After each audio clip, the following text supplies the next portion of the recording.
ولا تكونوا كالتي نقضت غزلها من بعد قوة أنكاثا سبحانك لا علم لنا إلا ما علمتنا إنك أنت العليم الحكيم رب اشرح لي صدري ويسر لي أمري واحلل عقدة من لساني يفقهوا قولي رب زدني علما اللهم ارزقني فهما ربنا يسر ولا تعسر وتمم بالخير اللهم انفعنا بما علمتنا وعلمنا ما ينفعنا وزدنا علما.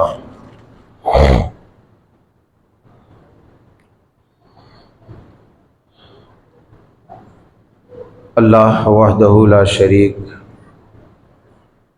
ذی الجبروت والملکوت ورب العالمین ذو القوة المتین کی بے پایاں رحمتیں اور برکتیں، عنایتیں اور نوازشیں ہم جیسے گنہگاروں کے اوپر سلسلہ وار ہو رہی ہیں.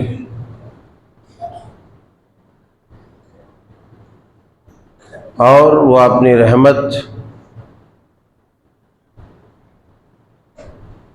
کو اٹھا کے ہم پر غضب نہیں ڈھاتا، یہ بھی اس کی رحمت ہے.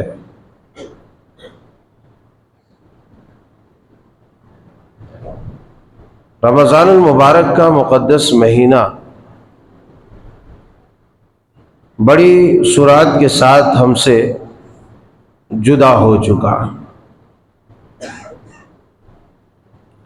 اور جدائی کے اثرات بھی لوگوں پر مرتب ہو چکے ہیں.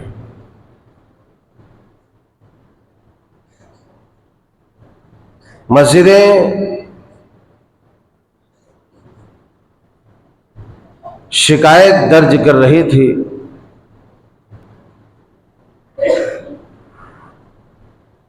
کہ جو کل فجر میں لوگ جمع تھے آج ہم سے کیوں بے وفائی کر گئے.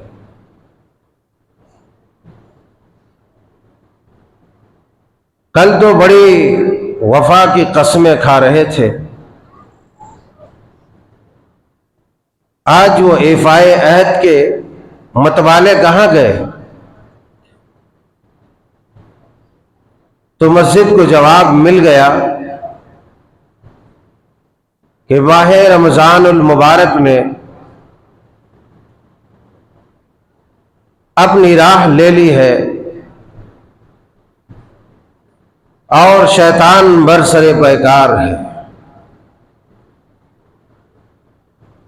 شیطان چونکہ آزاد ہو چکا، جو کل تک پابند سلاسل تھا، جہنم کے چونکہ دروازے بند ہو گئے تھے وہ بھی کھل چکے جو کل تک بند تھے.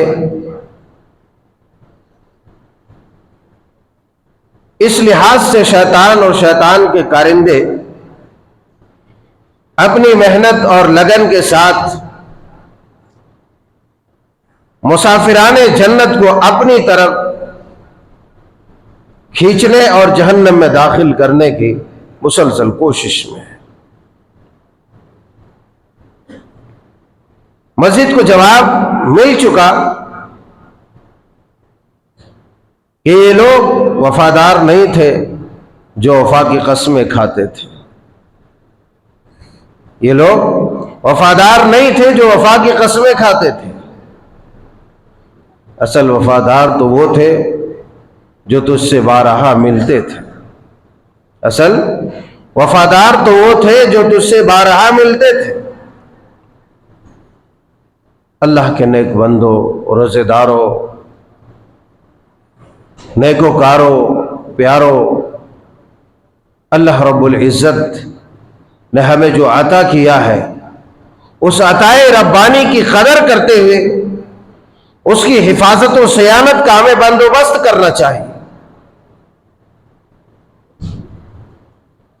گزرتے رمضان کے ساتھ سب نے شکوے کیے، شکایت کیے کہ رمضان بڑی تیزی کے ساتھ گزر رہا ہے۔ بے شک گزر رہا ہے، کسی کے انتظار میں تھوڑی بیٹھ کے رہے گا کہ فلاں صاحب ابھی صحت مند نہیں ہوئے ہیں، فلاں صاحب روزہ نہیں رکھ پا رہے ہیں، فلاں صاحب نماز نہیں پڑھ پا رہے ہیں تو ان کے لیے ہم ٹھہر جاتے ہیں۔ رمضان نہیں ٹھہرے گا کسی کے لیے۔ جو نیکیوں کے خوگر اور جنت کے متلاشی تھے، وہ بھی دھیرے دھیرے ایک ہی دن میں رائے جنت سے جدائی اختیار کرنے لگے۔ جو مسلسل جستجو، لگن، جتن، کوشش کے ساتھ اس در پہ تھا کہ اسے باب الریان سے داخلہ مل جاوے، پروانہ مغفرت لے کر کے رحمت کا ویزا لگا کر کے وہ جنت میں انٹری مارے، وہ لوگ بھی منہ موڑنے لگے۔ جو بھی رو رو کر گڑ گڑا کر ہاتھوں کو دراز کر کے لمبے لمبے سجدے کر کے دعائیں کر رہے تھے لیلۃ القدر میں، شب قدر میں، قدر کی رات میں، کہ پروردگار مجھے یہ چاہیے اور تو عطا کرتا ہے، لہذا مجھے عطا کر، اے میرے مالک میں تو تیرا ہوا۔ یہ الگ بات ہے کہ تو جانتا ہے کل میں تیرا نہیں رہوں گا، اے میرے مالک میں تیرا ہوا، اب میں تجھ سے بے وفائی کبھی نہیں کروں گا۔ لمبی لمبی دعائیں کر رہے تھے، وہ بھی دھیرے دھیرے اپنی راہ لینے لگے۔ اللہ تبارک و تعالیٰ نے ایسے لوگوں کو تنبیہ کیا، اے لوگوں الا تکونوا کاللتی نقضت غزلها من بعد قوت انکاثا، اے وہ لوگوں جو نیکیاں کرتے رہے، اے وہ لوگوں جو روزے رکھتے رہے، صدقہ و خیرات کرتے رہے، تراویح پڑھتے رہے، قیام اللیل کرتے رہے، تلاوتیں کرتے رہے، استغفار کرتے رہے، دعائیں کرتے رہے، وَلَا تَكُونُوا كَالَّتِي نَقَضَتْ غَزْلَهَا مِن بَعْدِ قُوَّةٍ أَنْكَاثًا، اس بوڑھی عورت کی طرح نہیں ہو جانا جو دن بھر سوت کاٹتی ہے، محنت کرتی ہے، لگن جتن کے ساتھ تیار کرتی ہے، مگر سر شام، لب شام وہ کینچیوں سے اسے ٹکڑا ٹکڑا کر دیتی ہے، اس بوڑھی عورت کی طرح نہیں ہو جانا۔ قرآن پاک میں رب العالمین نے جو مثال بیان کی ہے وہ مثال قابل غور ہے، وہ مثال قابل غور ہے۔ ایک مثال دی کہ بوڑھی عورت ہے، بڑی محنت لگن سے سوت تیار کرتی ہے، اور دن بھر صبح سے لے کر کے شام تک خون پسینہ ایک کرنے کے بعد جب شام ہوتی ہے تو وہ اسے ٹکڑے ٹکڑے کر دیتی ہے۔ اللہ تعالیٰ بتانا یہ چاہتا ہے، بندوں کو پیغام یہ دینا چاہتا ہے کہ کیا وہ بوڑھی عورت عقل مند ہے یا بے وقوف ہے؟ وہ بوڑھی عورت عقل مند ہے یا بے وقوف ہے؟ ظاہر سی بات ہے، ایک پاگل آدمی بھی بولے گا کہ یہ بوڑھی پاگل ہے، ایک پاگل آدمی بھی بولے گا کہ یہ بوڑھی پاگل ہے، کہ دن بھر خون پسینہ ایک کیا گرمی میں، اور چرخہ چلایا، تیار کیا، اور جب اس سے فائدہ اٹھانے کا وقت شام آیا تو اس نے اسے کاٹ دیا، ٹکڑے ٹکڑے کر دیا۔ بھلا یہ بوڑھی عقل مند ہو سکتی ہے؟ یہ تو پاگل ہی ہے، یہ بے عقل ہے، کم عقل ہے، یہ ناسمجھ ہے۔ ہر کوئی یہی کہے گا۔ اللہ تبارک و تعالیٰ نے اپنے مومن بندوں کو وہی پیغام دیا کہ جنہوں نے بھوک پیاس کی شدتیں برداشت کی، قیام اللیل میں اپنے پیروں میں اور کمر میں درد کے باوجود کھڑے رہے، ساری مصروفیات کے باوجود تلاوت کے لیے وقت نکالا، رات رات بھر دعائیں کی، عبادتیں کی، اور ہے کہ شیطان کی آزادی کے بعد شیطان سے یاری ہو جائے، رب سے ہرزائی ہو جائے۔ ہرزائی کسے کہتے ہیں؟ ہرزائی کسے کہتے ہیں؟ کہ جو وقتیہ طور پر کسی سے دل لگا لیا جائے، محبت کے جھوٹے دعوے کر لیے جاویں، وقتیہ طور پر محبت کے دعوے دل لگا لے، اسے ہرزائی کہتے ہیں۔ تو اگر وقتیہ طور پر صرف رمضان تلک ہم اللہ تبارک و تعالیٰ سے محبت کے دعوے کیے تو ہم سے بڑا کوئی جھوٹا نہیں، ہم سے بڑا کوئی مکار نہیں، ہم سے بڑا کوئی ہرزہ سرائی کرنے والا۔ پھر ہماری محبت ہرزائی میں بدل جائے گی، اور جب یوں ہوگا تو اس محبت کی کوئی وقت، کوئی ویلو نہیں رہ جاتا۔ اللہ تبارک و تعالیٰ اسے ہباء منصورہ کی طرح قیامت کے دن اسے جو ہے ذرات کی طرح اڑا دے گا، ذرات کی طرح اڑا دے گا، ذرات کے مانند، دھول کے مانند اڑا دے گا۔ ہمیں ضرورت اس بات کی ہے کہ ہم نے جو کمایا ہے اس کی حفاظت کر لیں، اس کی حفاظت کر لیں، ان بیوقوف لوگوں میں ہم شامل نہ ہوں، ان بیوقوف لوگوں میں ہم شامل نہ ہوں کہ جو محنت مشقت سے تیار کرتا ہے اور پھر اسے برباد کرتا ہے۔ اللہ تبارک و تعالیٰ نے کلام پاک میں جو مثال بیان کی ہے اس مثال پر غور کرنے کی بات ہے، اور اپنے عقل کو ناپنے کی ضرورت ہے کہ ہم عقل کے کس لیول پر ہیں۔ کیا اتنی محنت مشقت سے ہم نے جو عمل کیا ہے اسے برباد کرتے ہیں؟ ایک تو یہ بات ہے، ایک تو یہ بات ہے، کیونکہ نماز اگر آپ کے قائم نہیں رہی، آپ نوافل روزے نہیں رکھ سکتے، کوئی مار دھاڑ آپ کو نہیں کرے گا، آپ تہجد نہیں پڑھ سک رہے، کوئی مار دھاڑ آپ کو نہیں کرے گا، کوئی سزا نہیں۔ مگر اگر آپ نماز پنجگانہ سے اتنی سہولت کے باوجود، اتنی سہولت کے باوجود، میں نے اس سے پہلے بھی بتلایا تھا کہ عام طور پر ہماری شکایت یہ ہوتی ہے کہ ہمیں وقت نہیں ملتا یا موقع نہیں ملتا۔ اللہ تبارک و تعالی، میں نے مثالیں دی تھی اس سے پہلے بھی کہ اگر صرف جھکنے اور پیشانی ٹیکنے کی نام عبادت اور نماز ہوتی تو پھر بیچارے جو ضعیف العمر، بوڑھے، کمزور، لاغر، ناتواں لوگ ہیں جو کرسیوں پر بیٹھ کے پڑھتے ہیں، ان کی نماز کبھی بھی اللہ قبول نہیں کرتا تھا۔ مگر کبھی آپ طاقت و توانائی کے باوجود اس سچویشن سے دوچار ہو کہ آپ کے پاس وہ جگہ نہیں جہاں آپ رکوع کر سکیں، سجدہ کر سکیں، اللہ آپ کی جوانی، محض آپ کی جوانی کے پیش نظر آپ کی عبادت قبول نہیں کرے گا۔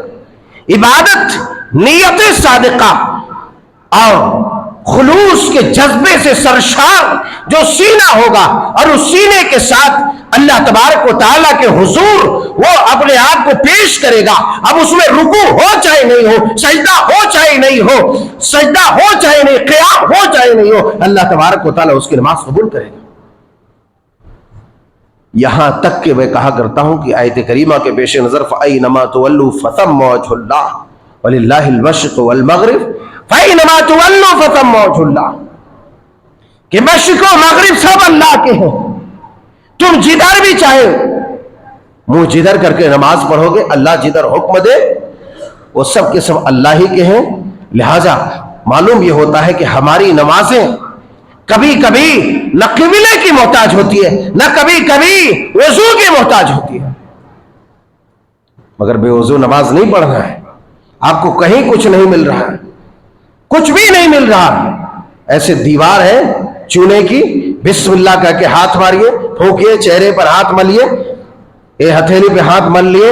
اگر آپ ناپاک ہیں، پانی میسر نہیں، آپ پاک ہو گئے، آپ بے وضو ہیں، پانی میسر نہیں، آپ وضو میں ہو گئے، اب آپ نماز پڑھ سکتے ہیں۔ آپ کو رکوع کرنے کی جگہ نہیں، سجدہ کرنے کی جگہ نہیں، آپ اشارے سے پڑھ لیجئے، اشارے سے پڑھ لیجئے۔ بیٹھنے کی جگہ ٹھیک ہے بیٹھ جاؤ، نئی جگہ ہے، آپ کو قبلہ بھی نہیں معلوم کدھر ہے، لیکن آپ کو اتنا معلوم ہے کہ وقت ہو گیا ہے، وقت ہو گیا ہے، چاہے کہیں بھی رہو، سوائے باتھ روم میں نہ رہو، سوائے باتھ روم میں نہ رہو، گندی جگہ میں نہ رہو، باقی کہیں بھی تم پوری زمین میں رہو، تم اشارے سے پڑھ لو، چاہے جیسا چاہو پڑھ لو۔ سجدہ کرنے کی جگہ نہیں، پورا کچا ہے، پورا گیلا ہے، آپ کھڑے ہیں، اشارے سے پڑھ لیجیے اللہ اکبر، اللہ اکبر، اللہ اکبر، سمع اللہ علیہ وسلم، آپ کی نماز ہو جائے گی۔ آپ اس کے لیے اللہ تبارک و تعالیٰ دل دیکھتا ہے، نیت دیکھتا ہے، جذبہ اطاعت دیکھتا ہے. اگر اطاعت کا جذبہ آدمی کے اندر ہے اللہ تبارک و تعالیٰ اسے قبول فرمائے.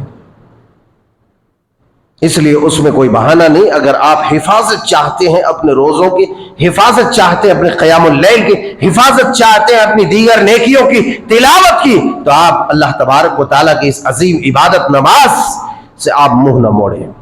اس کے بعد رہی بات رمضان کے بعد، عام طور پر یہ بھی شکوہ ہوتا ہے کہ بھائی اب نیکیوں کا مہینہ چلا گیا. نیکیوں کا مہینہ کبھی نہیں جاتا ہے.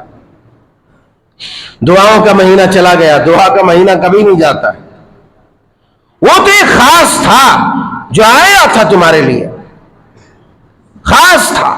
وہ خدائی قانون ہے اور انسانوں نے بھی اسی طرح کے قانون اپنائے. میں نے بتلایا تھا نا کپڑوں والی مثال کہ ایک کے اوپر ایک چڑھ چڑھ کر لوٹ رہے تھے کہ 80% کی چھوٹ ہے، چلو لوٹ لیں. ویسے ہی چھوٹ والا مہینہ رمضان ہے، لوٹنے والا مہینہ رمضان تھا. اگر وہ چلا گیا اور آپ کو ابھی لوٹنا ہے تو اللہ کے پیارے حبیب علیہ الصلوۃ والسلام کا ارشاد عالیہ ہے صحیح مسلم شریف کتاب الصیام میں. آپ نے فرمایا من صام رمضان ثم اتبعه ستا من شوال کان کصیام الدہر. محنت اتنی سی ہے مگر فائدہ دنیا جہاں کا آپ کو دے دیا.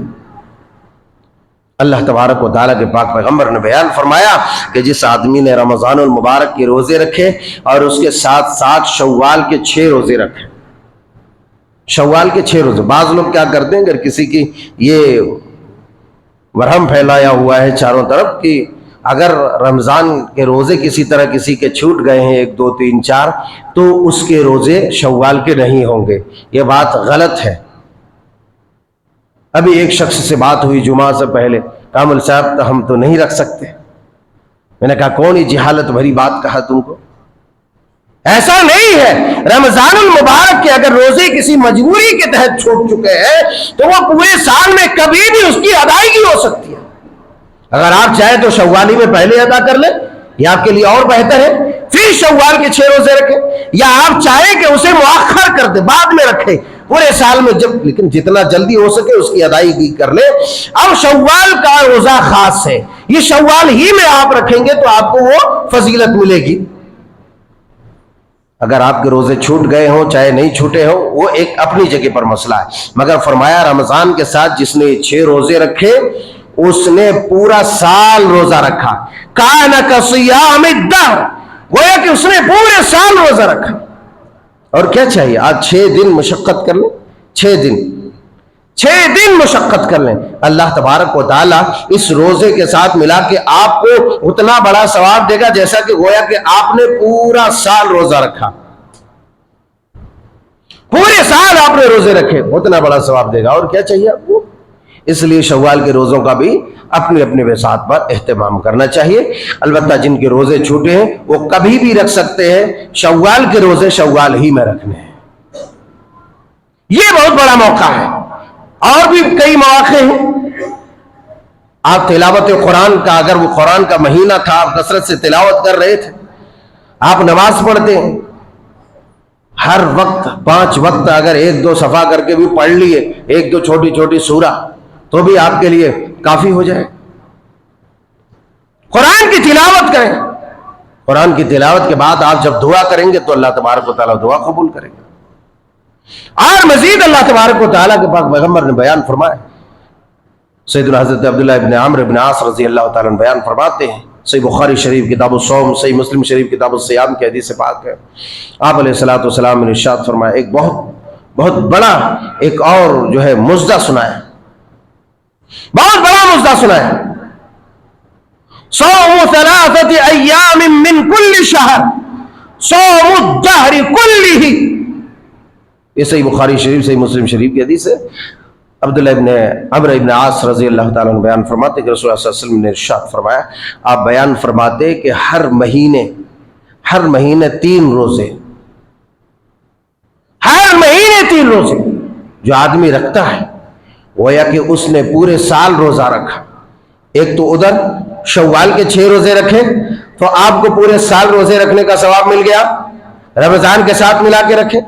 اگر آپ پورے 12 مہینے میں ہر مہینے 3 روزے رکھتے ہیں، 3 روزے آپ رکھتے ہیں، تو آپ کو پورا سال روزہ رکھنے کی طرح ہو گیا.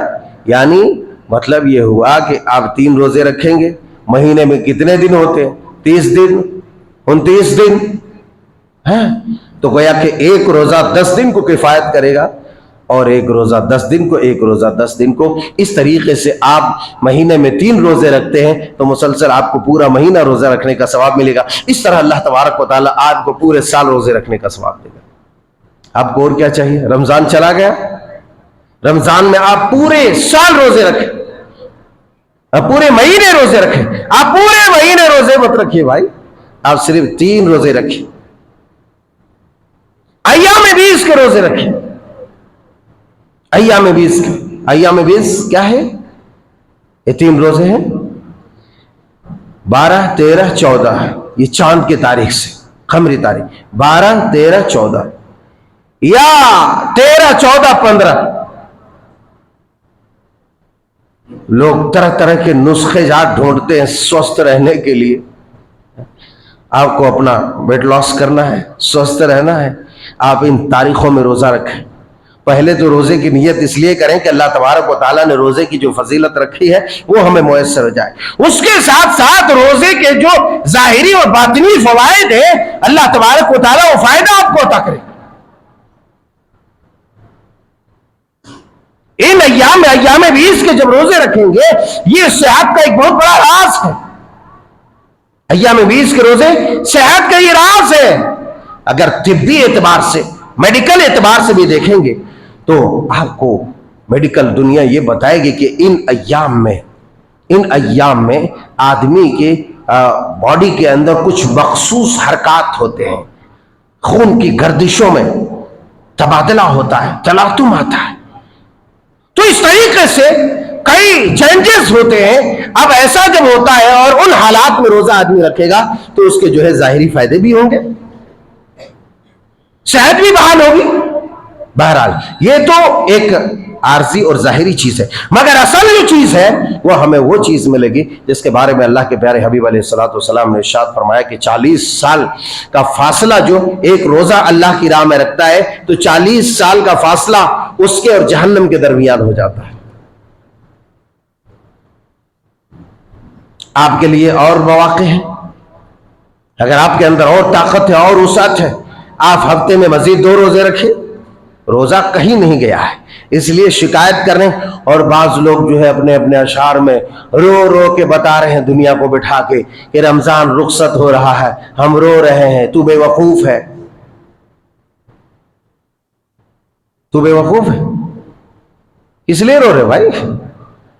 رمضان ختم ہوا، عید الفطر آئی، آپ کو اللہ اعزازات سے نوازتا ہے، بخششیں عطا کرتا ہے، رحمتیں عطا کرتا ہے. خوشیاں مناؤ، یہ غم منانے کا موقع نہیں، خوشی منانے کا موقع ہے. یہ لوگوں کو بے وقوف بنانا اور اپنے جو ہے سوشل میڈیا میں دھمال مچانے کے لیے جھوٹے آنسو مگر مچھ والے مت بہاؤ. اللہ نے رمضان کے اختتام پر خوشی منانے کا حکم دیا اپنے بندوں کو کہ خوشی مناؤ. بھائی دکھ کے بعد، تکلیف کے بعد آسانیاں چاہتا ہے. اللہ نے آپ کے لیے آسانیاں، آپ کے لیے خوشیاں، ساری چیزیں رکھی، آپ وہ کیجیے. اگر آپ کو اتنا غم ہے، اتنا دکھ ہے تو کیوں دکھ میں آپ ہیں؟ یہ حدیثیں آپ لیجیے. ہفتے میں 2 روزے رکھیں، پیر کا روزہ اور جمعرات کا روزہ.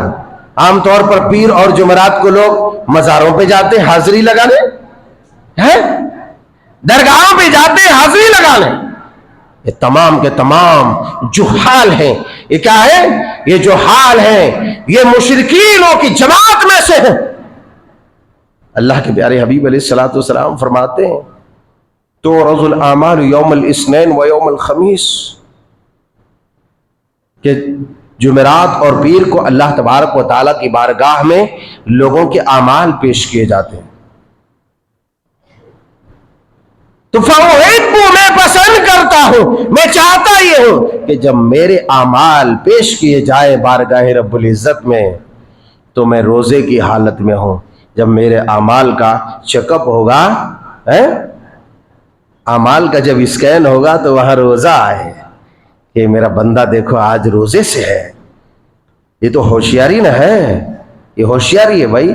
اب اعمال پیش ہوتے ہیں جمعرات کو اور پیر کو, آپ دونوں دن روزہ رکھیں گے, اللہ تو جانتا ہے, مگر یہ آپ کے لیے خوشی کی بات ہے, بشارت کی بات ہے کہ جن جن ایام میں اعمال آپ کے پیش ہوتے ہیں بارگاہ رب العزت میں, تو اللہ تبارک و تعالی کی جب خصوصی نظر کرم ہوتی ہے, خصوصی نظر اللہ کی ہوتی ہے, تو اس وقت تمہارے اعمال میں روزہ آئے گا, اور جب روزہ آئے گا تو اللہ تبارک و تعالیٰ تمہیں خوب نواز دے گا.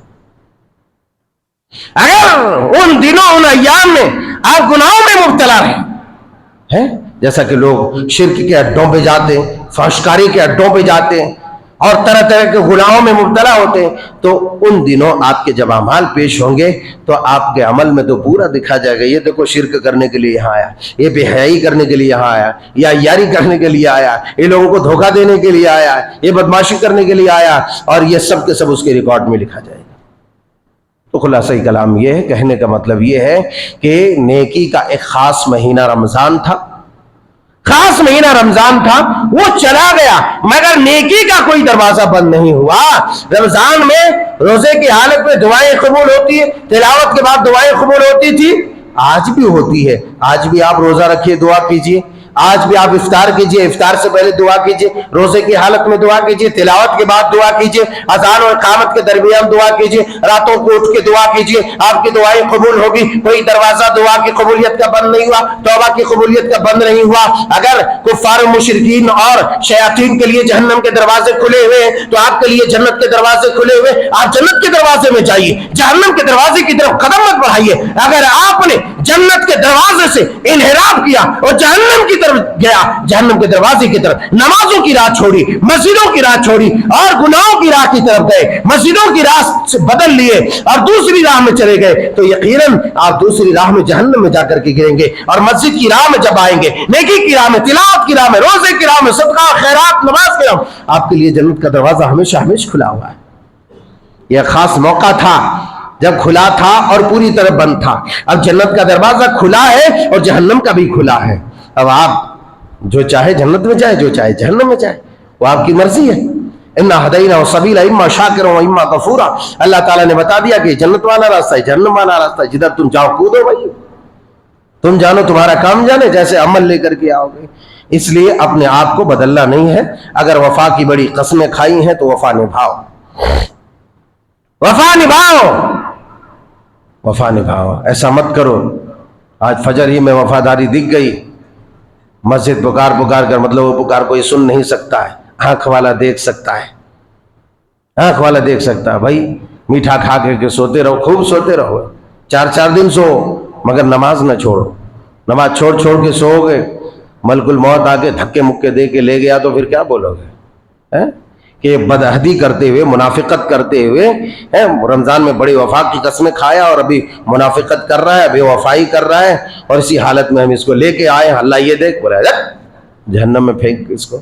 کہیں ان بدبختوں میں ہم شامل نہ ہوں. اللہ رب العزت ذوالجلال والاکرام سے دعا ہے کہ مولا کریم, یقیناً ہم بڑے گنہگار ہیں, بڑے کاہل ہیں, سست ہیں پروردگار عالم, ہم سے فسق و فجور بھی ہو جاتا ہے میرے مولا, تیری جناب میں ہم توبہ کرتے ہیں تو اسے قبول فرما لیں. اے اللہ, یہ رمضان المبارک کے جو ہم نے روزے رکھے ہیں اس کے اثرات پوری زندگی ہمارے اوپر مرتب کر دی, پوری زندگی. اللہ ہمیں منافقت سے, بدعہدی سے, خیانت سے بچا, ہماری ٹوٹی پھوٹی نیکیوں کو قبول فرما. اور یقین جانیے, میں بارہا کہتا ہوں, کسی بھی عمل کی قبولیت کی علامت یہ ہے کہ اس عمل کا اثر اس کے بعد آدمیوں کو رہے. کچھ لوگ حج کر کے آ جاتے ہیں, عمرہ کر کے آ جاتے ہیں, دیکھتے ہیں پھر وہ اپنی راہ میں وہی گالی, وہی گلوچ, وہی حرام خوری, وہی حرام کاری, وہی مکاری, وہی بدماشی, وہی بے ایمانی, تو سمجھ جاؤ کہ اس کا عمرہ قبول نہیں ہوا, اس کا حج قبول نہیں ہوا. اور جو آ کر کے اپنے آپ کو کمال احتیاط کے ساتھ زندگی گزارتا ہے تو پھر سمجھ جاؤ کہ اس کا حج, اس کا عمرہ قبول ہوا. آپ کے رمضان کے روزے قبول ہوئے, اب آپ خود جان لیں گے کہ قبول ہوئے یا نہیں ہوئے. سمجھے کہ نہیں سمجھے؟ آپ خود جان لیں گے. اس لیے اپنے آپ کو ثابت کرو کہ ہمارے رمضان کے روزے, ہماری عبادتیں سب قبول ہو چکی ہے, کہیں عدم قبولیت کا کوئی مسئلہ نہیں ہے. اور اللہ سے دعا بھی کہ اللہ تعالیٰ قبول فرمائے اور ہمیشہ پوری زندگی ہمارے اوپر ان نیکیوں کے اثرات مرتب کرے. آمین. تقبل یا رب العالمین. وآخر دعوانا.